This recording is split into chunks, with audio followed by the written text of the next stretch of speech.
After 18 hours of testimony, Cassie Ventura is off the stand. And in those 18 hours, we have heard about a relationship that lasted over a decade. Quick recap here.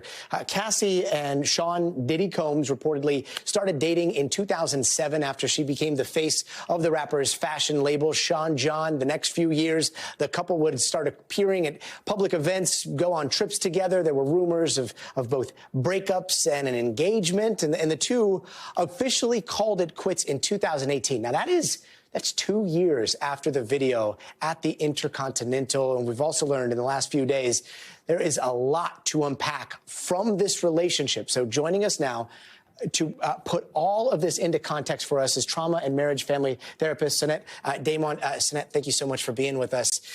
Look, it's so quick that we see the rest of us, society, people at home that don't have the big picture, like judging from the couch what's going on here. But from a therapist's eyes, how do you see this trial? What I'm seeing is an example of two really wounded people. And with the situation with Cassie, I mean, it sounds like this was a 19-year-old girl who fell in love with a 37-year-old man. It's like close to 20 years difference.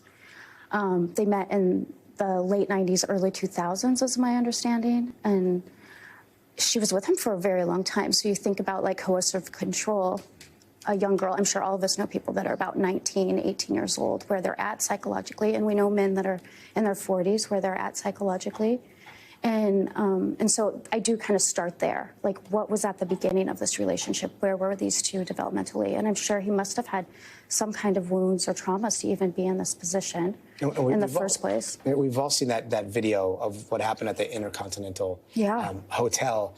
Like, can you talk a little bit about the trauma and how that may impact people's ability to leave a relationship or people's inability to leave a relationship or keep coming back? Can you unpack that for us? So there's different ways that this can go down. If you look at domestic violence, there's typically like a pattern of behavior that happens where there's a Jekyll and Hyde kindness that happens, and then abuse that happens back and forth. And it can feel really addictive when you're in a relationship like that. You're constantly seeking things to get to that good place again, for the person who's taking the brunt of the abuse, right? And then for the person who's abusing, there's also an element of like pain and distress that happens, but they're not risking they're not going to die from getting beaten, right? So there's different dynamics going on at play in a situation like this.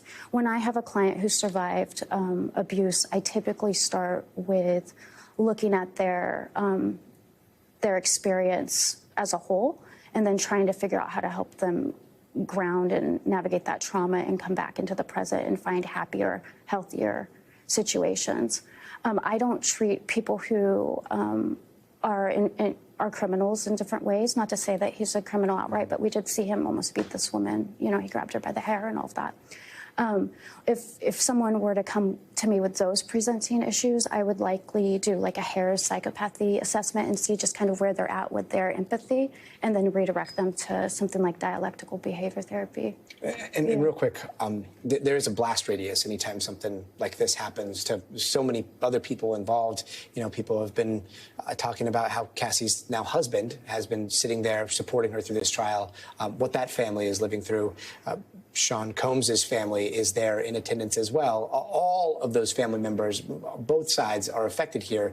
Like, what is the path forward if somebody's been impacted by something like this? So the path forward would be different for everyone involved, right? Because there's the vicarious trauma of the people around.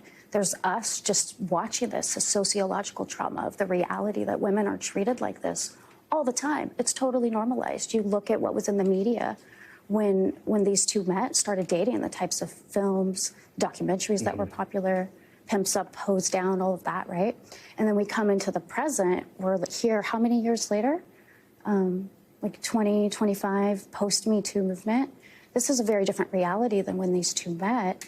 And we're all trying to make sense of where we're at today, and as a social group, right, as a community, as people. And then individually, when you've lived through these traumas and you see this, you get re-triggered by your own experiences and memories. And And it's a lot of healing that needs to take place. Hopefully, both of these people and everyone around them find some type of post-traumatic growth. They go in there and they do to work to heal. And as a society, we look at this. We look at a pregnant woman, an African-American pregnant woman, 8 months pregnant, on the stand talking about this. Like, this is a real risk to her. She's being very brave, trying to help everyone, right? Help women in general. Yeah. I hope something changes for us. It sure does, and I'm glad you brought up the historical perspective, because we are living in a very different time, and sometimes it takes a while to see that, but really appreciate you joining us today. Yeah, thank you. Thanks so much. And we've talked about a lot of heavy stuff so far, so just a reminder that if you or anyone you know has suffered sexual assault, there's a hotline you can turn to. That number is 1-800-656-HOPE.